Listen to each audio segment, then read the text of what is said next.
other one on.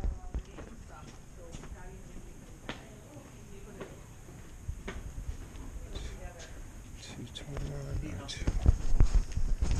Yeah, it's this Kim Flager's office. Yeah, yeah. Let me.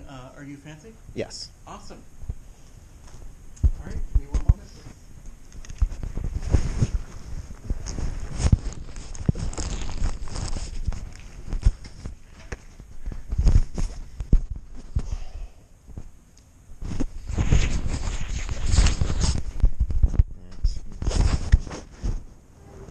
Yeah. Nice to meet you. Nice to meet you. Okay, we'll fist bump. Come on in my office.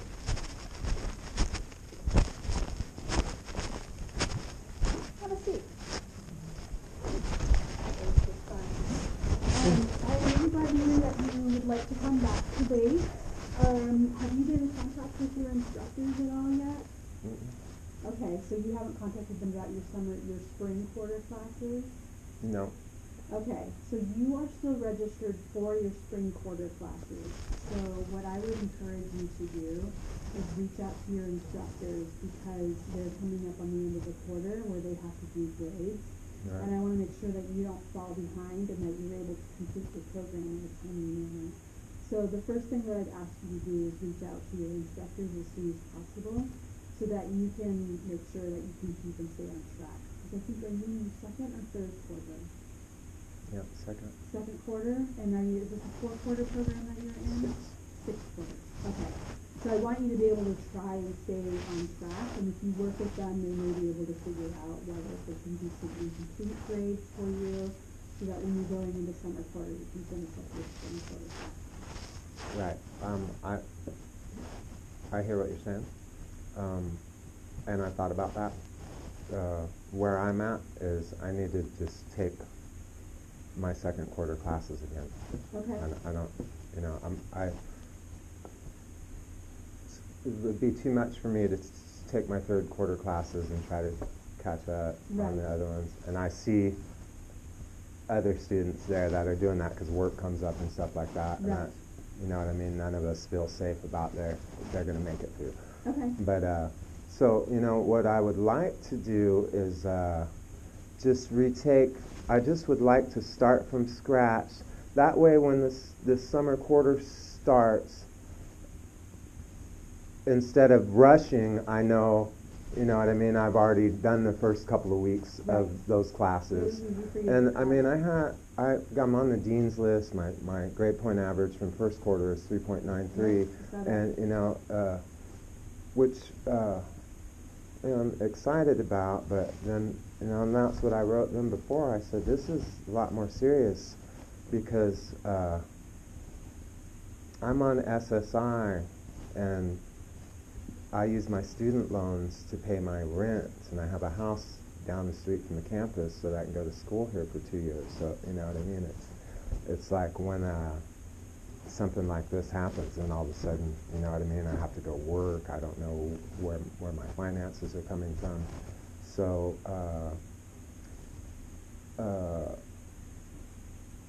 and Barry told me before,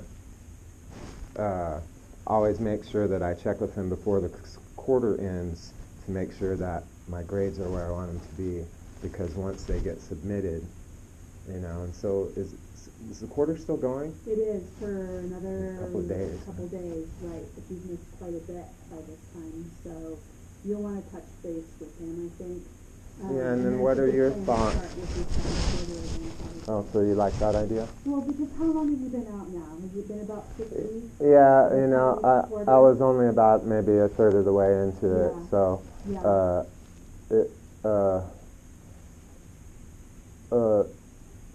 what happens is it's not much to do, but if you're doing your other classes and time conflicts and there's other people trying to get on the machines, and then, you know what I mean, I know I have, so I had 7 physical projects that had to be done in one of the classes, and that, you know what I mean, it's trying to... So you won't be able to do that in summer quarter as well as your third quarter classes, so you probably do need to go back. Not without putting myself in unnecessary strain and risk. You don't want to do that, yeah. Okay, so that's what I'm going to advise you to do. I know that you have registered online in the past, and in fact that's what sort of led us here to this circumstance today, is that at the very beginning there are some questions that you have found offensive. Those questions are going to pop up anytime you register online, so I wanted to let you know that, and let you know that one of your options to avoid those questions is to just register with a paper form in the registration office versus doing those online. Right. Questions are optional. There's a section where you can say prefer not to answer. You don't have to answer those questions, and they're completely anonymous. But what I wanted to make sure was that moving forward, those questions upset you to the point where consultation is called and you have to receive this. And I don't want you to get in that situation again. Right, gotcha. So what can we do? I mean, I'd argue that they're anonymous because I had a lady told me that they collect the information so that they can better support the students. And I feel real uncomfortable with having a list of the exact time and locations by building and class time of all the LGBTQ students. I think that's dangerous information to be, you know what I mean? It's like, or all the straight students. It doesn't matter. Just, you know what I mean? So that's a separate issue. I can deal with that, and I understand what you're saying. Actually, though. It's not. We track the number of responses, but we don't track them with the student. We're not connecting them with the student. So well, I mean, you can say that, but I have a degree in computer science. It's a registration form with a survey attached to it, and when you press that, submit that registration, it shows your schedule. So you can separate that information, and you can say that it's confidential and anonymous, but you have to physically make it so. The fact is that the survey is attached to the registration, which shows the class time, which could be used to pinpoint my location on the campus based on my sexual preference. It's just insane. Yeah. You know, for me as a transgender student. And also, look, it's nobody's business whether I have a penis or a vagina or what I'd like to do with it. And that was the whole point that you guys are missing about being transgender, so I don't understand the form. So I understand that, and I respect that, right? I absolutely respect that, and I want to help you feel as safe as possible. I just want to make sure you know going forward. So what was have that question. So what was happening was every time I go to register, there's a flag. Well, no, but it won't let me register, and it says you have to go.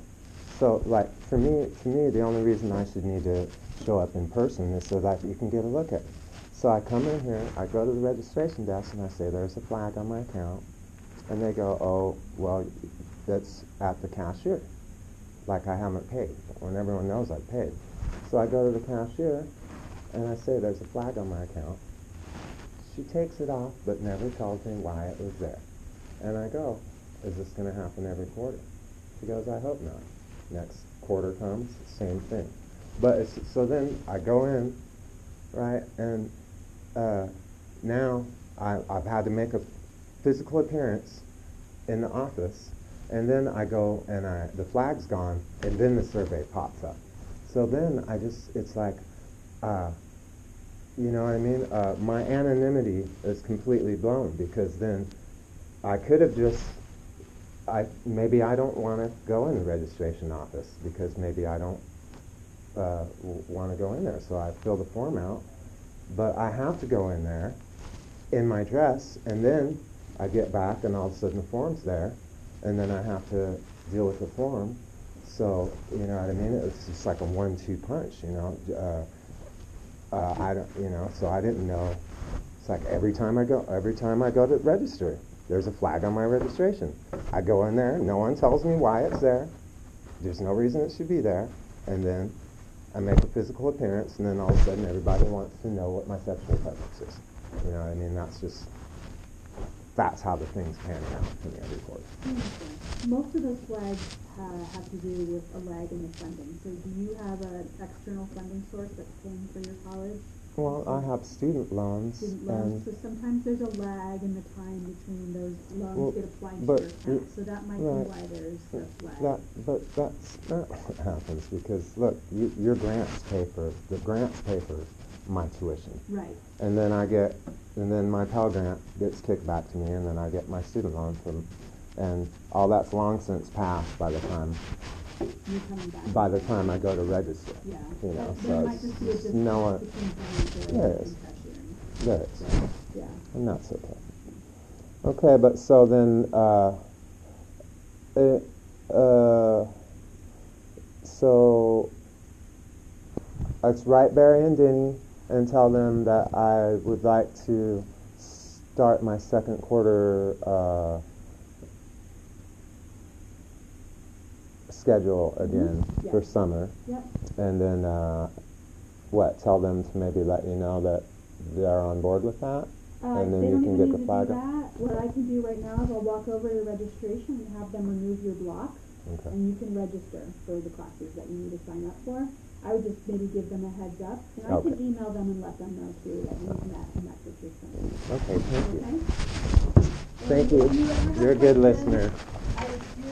Feel free to reach out. If you have a problem or anything, just come talk to me Alright. first, okay? Well, Because well, I don't want you to feel unsafe. When I came upstairs and I asked the registration lady, you know, if she was a male or female and what she liked to have sex with men, women, or others, she completely lost her mind. And that's what And happened that's to how me you when I felt. see the form. Yeah. But so security came, but what happened was then we got downstairs and he wasn't checked out on diversity because he wanted to know my name so he could make sure I was a student and he could get me off campus for the day. But I told him I go by Fancy, and he said, I'm not going to call you Fancy. And so then I was upset. I started cussing, and when we came out into the courtyard out of the machines lab, because I went in there and got my backpack, he had to follow me down the elevator with me, you know, and it was just getting worse and worse. And then when we came out the door into the courtyard and he stepped